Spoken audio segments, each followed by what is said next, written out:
¿Qué tal? Hoy voy a hablar sobre Otto Leischer y su libro El mundo como proyecto, algunas cuestiones que tienen que ver con las diferencias entre la Bauhaus y la Ulm. La Ulm fue una escuela que nació en el año de 1953, fundada por Max Bill, Otto Leischer e Igne Scholl. Ella fue esposa de Otto Leischer. También pasaron por esta escuela profesores muy connotados como Tomás Maldonado de Argentina, Dieter Rams, que Dieter Rams fue un diseñador industrial sobre todo que se dedicó a trabajar esta idea del decálogo del diseño. Es muy famoso este decálogo porque habla de cómo debería de ser un buen diseño.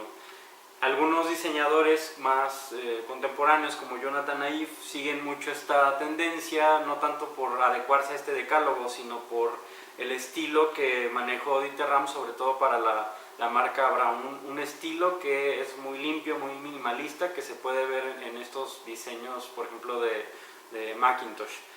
Voy a leer un pequeño fragmento de este libro, que es de un capítulo que se llama La Bauhaus y Ulm. Descubrimos la Bauhaus, el constructivismo, el movimiento de Stiegel, y lo que buscábamos podíamos espigarlo en Malevich, Tatlin o Moholy-Nagy. Como configuración de lo cotidiano, de lo verdaderamente real, el diseño había llegado a ser la plataforma de toda creación humana. Y cuando alguien se entretenía con cuadrados, triángulos y círculos, con colores y líneas, simplemente estaba haciendo experimentos estéticos que no significaban nada superior. Al contrario, el valor de los mismos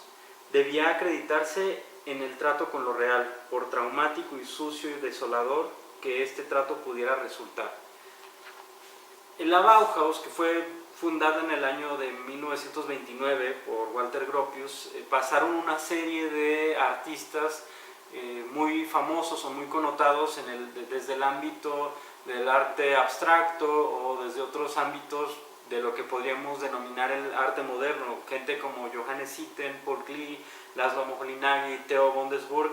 y había una influencia de estas corrientes como de Stiegel, que en de Stiegel podría haber una traducción al español que sería como el estilo,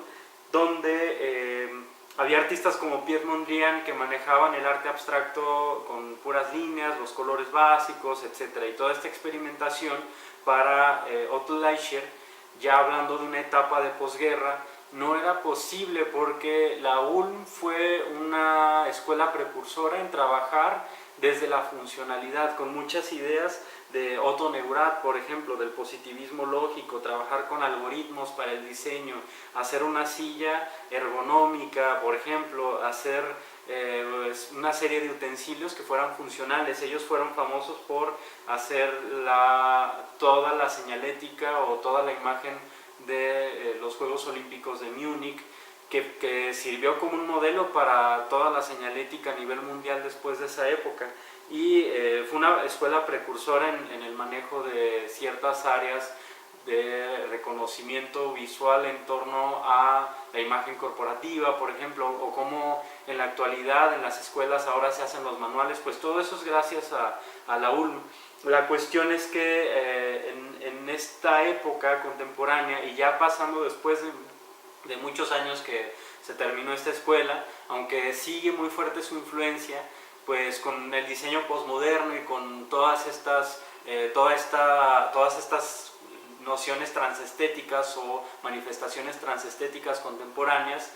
ya no se trabaja siempre bajo ese sentido de que, por ejemplo, un logotipo tenga que funcionar para toda la vida de una empresa, o que todo tenga que trabajarse desde esta lógica positivista, en el sentido de que los objetos tengan que diseñarse casi matemáticamente. Y bueno, como libro es muy interesante de leer para cualquier diseñador, para cualquier persona que se interesa en la historia del arte, sobre todo la historia del arte moderno, que se vincula mucho con estas escuelas, sobre todo con la Bauhaus, la Ulm, entender estas diferencias y entender cómo el diseño va cambiando de acuerdo al tiempo. El diseño va fluctuando o va modificando su quehacer a través del paso de la historia o en la intempestividad de la historia. Hoy era lo que quería hablar, y Más adelante quisiera mencionar algunas otras cuestiones que tengan que ver con el diseño, no solo desde Otto Leischer, ya también desde algunos otros autores, la moda y otras cuestiones políticas en torno a la arquitectura, el diseño gráfico, el diseño industrial, políticas, filosóficas o artísticas, etc. Bueno, esto sería todo por este momento y muchas gracias por su atención.